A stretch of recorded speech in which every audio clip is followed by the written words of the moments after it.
5,000 করে দেওয়া হোক। আমি বলবো মায়েদেরকে 5,000 করে দেওয়া হোক এবং মায়েদেরকে কাজের ব্যবস্থা করে দেওয়া হোক। শুধু এই করে রাখছে তো, তাই 1,000-1,200 টাকা যাদেরকে দিচ্ছে তাদেরকে বলবে একটু সতর্ক হন, ছাড়বেন না টাকা। ও আপনার টাকা, মানে আপনার টাকা আপনাকে ঘুরিয়ে দিচ্ছে, ট্যাক্সের টাকা। তাই বন্ধুগণ, মায়েদের বলবো, বাপেদের বলবো, যারা ওই 1,000-1,200 টাকার কথা ভাবছে, আর একটা কথা বলে যাই, স্টেজে বলা স্বভাবে কি জানি না, অনেকে বলছে নাকি তৃণমূল হেরে গেলে নাকি টাকা বন্ধ হয়ে যাবে, বলছে না? আমি একটা কথা বলি, যে কল একবার খুলে গেছে সে কল বন্ধ করার সাহস কেউ পাবে না। এটা আপনাদের বলে রাখি, বাড়বে তো কমবে না। তবে আমাকে যদি জিজ্ঞাসা করে তো ভাইজান আপনি 1,200-1,000 কি, আমি বলবো 5,000 করে দেওয়া হোক। আমি বলবো মায়েদেরকে 5,000 করে দেওয়া হোক এবং মায়েদেরকে কাজের ব্যবস্থা করে দেওয়া হোক। শুধু 5,000 নয়, মায়েদেরকে কাজের ব্যবস্থা করা হোক, যাতে মায়েরা ঘরে বসে নিজের এলাকা থেকে কাজ করে স্বাবলম্বী হয়। মাস গেলে 15-20 হাজার টাকা মায়েরা যাতে ইনকাম করে, তার ফর্মুলা আমাদের কাছে আছে, আমরা দিচ্ছি প্রয়োজনে। বন্ধুগণ,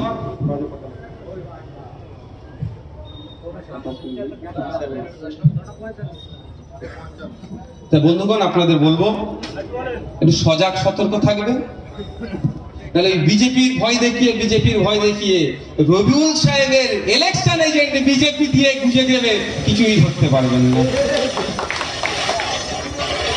মামলা করেছিল, অ্যাডভোকেট লাগিয়ে জামিন হয়েছে। নিরাপদ বাবু কি মামলা করেছিল মিথ্যা কেসে, জামিন হয়েছে। আমাদের এখানে আয়েশা বিবি আছে, আমি আছি, এই কেস কিন্তু শেষ হবে তো নাকি? তখন কি করব আমরা? আজকে যে সমস্ত আয়োরা মিথ্যা মামলা দিচ্ছেন, আপনাকে অনেক বলছে ওপর তলার চাপ আছে, আমি ওপর তলা নিচের তলা কাউকে দেখতে পাবো না, যে আয়ন নাম আছে তাকে আমি দেখি। এটা মাথায় রাখবে, আমি তো খালাস হব সম্মানের সাথে। নওশাদ সিদ্দিকী, আহমদ আলী খান সাহেব, নিরাপদ সর্দার সাহেব, আয়েশা বিবিরা কি হবে? জামিন তো নয়, সমস্ত কেস থেকে খালাস পাবে। তারপরে কি করবে এরা? মানহানি মামলা দেওয়া হবে। আপনারা বলতে পারেন তাহলে এখন মানহানি মামলা দিচ্ছেন না কেন? সেটা একটা প্রসিডিওর আছে, যখন একটা মামলা চলবে তখন মানহানি মামলা দেওয়া যায় না। তাহলে কেসে নিয়ে আপনারা ভয় খাবেন না, ও কেস হবে ঠান্ডার সময়, এখন নয়। আমি বলি ঠান্ডার সময় হলে পুলিশকে বলবেন দাঁড়ান একটু কম্বলটা নিই, কারণ জেলের মধ্যে যে কম্বল দেয়, ও রেলের কম্বল বলছে 3 মাসে, 1 মাসে 2-3 বার ধোই। জেলের কম্বল কি হবে বুঝতে পেরেছেন তো? ওই তো ওই কি বলে ওটাকে, কম্বল কোথায় থাকে, ছাড় পোকা থাকতে পারে, কামড়ে ক্ষতি হয়ে যাবে, স্বাস্থ্যের ক্ষতি হবে। শীতকাল হলে পুলিশ অফিসার অ্যারেস্ট করতে হলে বলবেন সাহেব একটু দাঁড়ান, আমি কম্বলটা নিয়ে নিই। আমাকে গড়ফা থানা ডেকেছিল শীতকালের সময়, ওই তো বিশ্বাস নেই কে কখন ধরে আটকে দিতে পারে, আমি কম্বল নিয়ে চলে গেছিলাম, দেখেছিলেন না? কি আছে, আরে লড়াই করতে নেমেছি, পেছনে তাকালে হবে না। লড়াইটা কেন করতে নেমেছি? ব্যক্তি স্বার্থ চরিতার্থের জন্য নয়, লড়াইটা করতে নেমেছি সমাজ ব্যবস্থাকে পরিবর্তন করতে। তাদের দেখে আমরা লড়াই করতে নেমেছি, যে বিনয় বাদল দীনেশকে দেখেছি, প্রফুল্ল চাকিকে দেখেছি, প্রীতিলতা অত্তেদারকে দেখেছি, আশফাকুল্লাহকে দেখেছি, ক্ষুদিরামকে দেখেছি, তাদের ইতিহাস পড়ে লড়াই নেমেছি।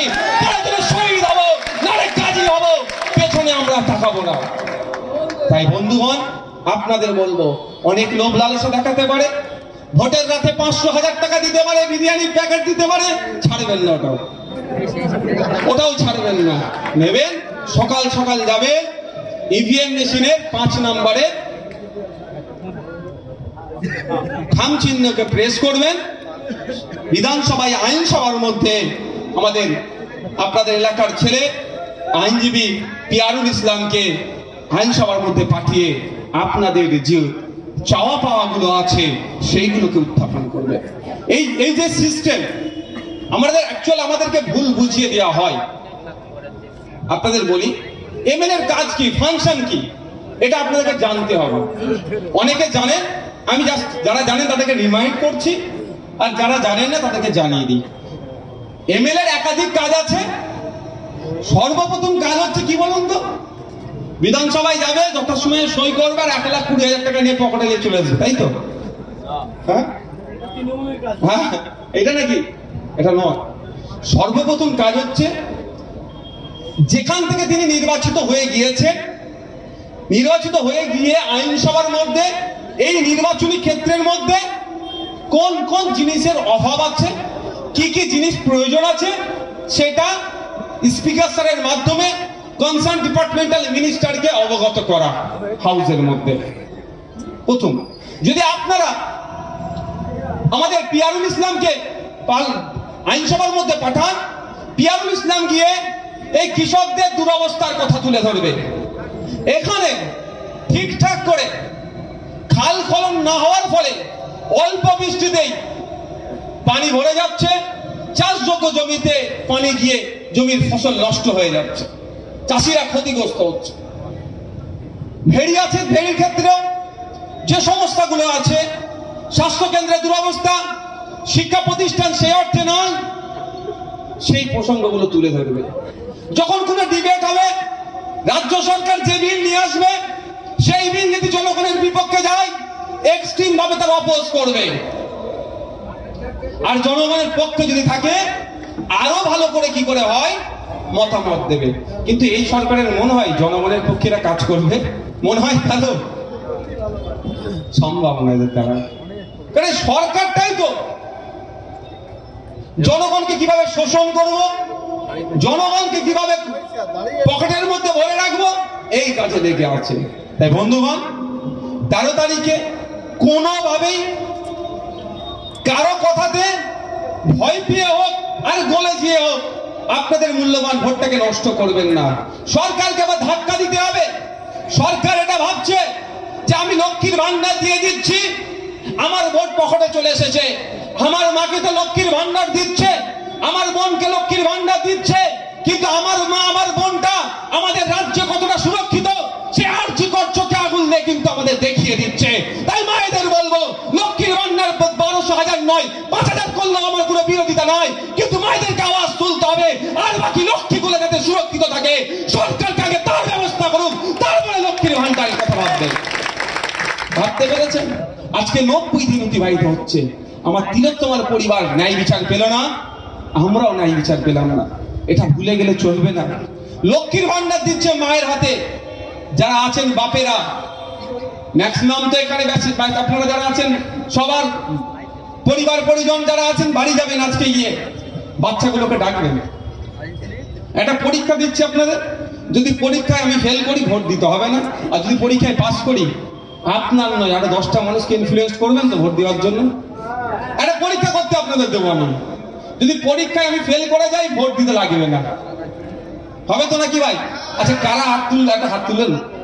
পরীক্ষায় যদি পাস করি আপনারা একজন 10 জনের দায়িত্ব নেবেন ভাই, মানে আপনি তো জোর করে ভোট দিতে পারবেন না, মানে বোঝানো বুথের স্তরে গিয়ে পাড়াতে পারবেন তো? আপনারা আজকে বাড়ি যাবেন, কম বেশি সবার বাড়িতে বাচ্চা আছে, মাসির ছেলে, পিসির ছেলে, জ্যাঠার ছেলে, চাচার ছেলে, ফুফুর ছেলে, খালার ছেলে, ভাইয়ের ছেলে আছে তো, নিজের ছেলে আছে তো। গিয়ে কোন ক্লাসে পড়ে জিজ্ঞাসা করবেন আগে। বাচ্চা কি বলবে? 3, 4, 5, 6। 6 এর ছেলেকে ডাকবেন, ওকে পেন ধরিয়ে দেবেন আর খাতা দিয়ে বলবেন তোর নাম, তোর বাবার নাম, তোর মায়ের নাম, কোথায় বাড়ি, কোন স্কুলে পড়িস, ইংলিশে লিখে দে। ক্লাস 4 এর বাচ্চাকে ডাকবেন, অঙ্কের বইটা খুলে দেবেন, গণিতের বইটা খুলে দেবেন, এটা অঙ্ক কর। 100 জনকে ট্রাই করুন, 100 জনকে ট্রাই করুন, 90 জন ফেল করবে, 90 জন ফেল করবে। আর আমাদেরকে কি বলছে? লক্ষ্মীর ভান্ডার দিচ্ছি।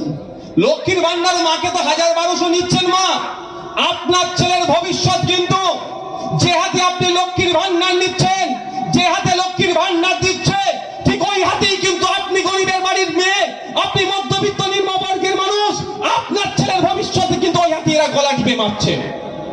তাই বলবো মায়েদেরকে, আওয়াজ তুলুন। লক্ষ্মীর ভান্ডার পরে হবে primary, upper primary, high school থেকে ইউনিভার্সিটি পর্যন্ত ছাত্র শিক্ষকের রেশিও মেনটেন করতে হবে। লক্ষ্মীর ভান্ডার আপনাকে দিয়ে দিচ্ছে আর আপনার ছেলের ভবিষ্যৎটা ধ্বংস হয়ে যাচ্ছে। পারবেন? আমি দায়িত্ব নিয়ে বলছি, আমি অনেক ট্রাই করেছি। ইংলিশ ক্লাস 6 এর বাচ্চাকে দেবে, কি করবে? ইংলিশে 2 কলম লিখতে পারবে না, বেশি কিছু নয়, তার নাম, তার ডিটেলসটা। তাহলে 1200 টাকা তো দিয়ে দিচ্ছে। এবার আপনি বলুন, এখানে মঞ্চে দাঁড়িয়ে আমি বলছি,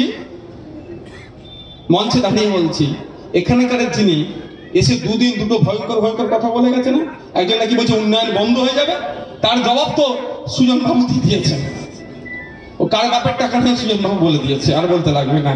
আর একজন কি বলেছিল, একজন মহিলাকে কুৎসিত ভাষায় আক্রমণ করেছিল। দুজনের পরিবারকে একটু খোঁজ নিয়ে দেখুন, তাদের দুজনের পরিবারের কেউ প্রাইমারি স্কুলে পড়ে বা সরকারি স্কুলে পড়ে কি? আমি চ্যালেঞ্জ করে যাচ্ছি, এদের দুজনের পরিবার, একজন কলকাতার মেয়র আর একজন এখানকার এই জেলার সভাধিপতি অশোকনগরের বিধায়ক, দুজনকে দেখুন, দুজনের সাথে আমার বিধানসভায় আলাপ পরিচিত আছে। আমি যদি ভুল বলি আমি ওনাদের বলবো, আমাকে অন্তত ডেকে বলবেন নওশাদ ভাই তুমি এ কথা ভুল বলেছো, প্রকাশ্যে না বললেও গোপনে বলবেন। আমি এই ওনার স্টেজে গিয়ে বলবো তাহলে আমার ভুল বক্তব্য ছিল। আমি এখানে চ্যালেঞ্জ করে বলছি, না ফিরাদ সাহেবের, না নারায়ণ গোস্বামী মহাশয়ের পরিবারের লোকেরা সরকারি স্কুলে পড়ে, ও বাটারা বেসরকারিতে পড়ছে, আর আপনাকে 1200 ধরিয়ে দিয়ে আপনার ছেলের ভবিষ্যৎ নষ্ট করছে। ফিরাদ হাকিমের মেয়ে আগামী দিনের এমপি হবে, ফিরাদ হাকিমের মেয়ে আগামী দিনের মন্ত্রী হবে, ফিরাদ হাকিমের মেয়ে আগামী দিনের এমএলএ হবে, নারায়ণ গোস্বামীর ছেলে মেয়েরা আগামী দিনের মন্ত্রী হবে। আর আপনার আমার বাড়ির ছেলেগুলো যারা বেসরকারি সরকারি স্কুলে পড়ে সেই লাঠিয়াল হয়ে থাকবে।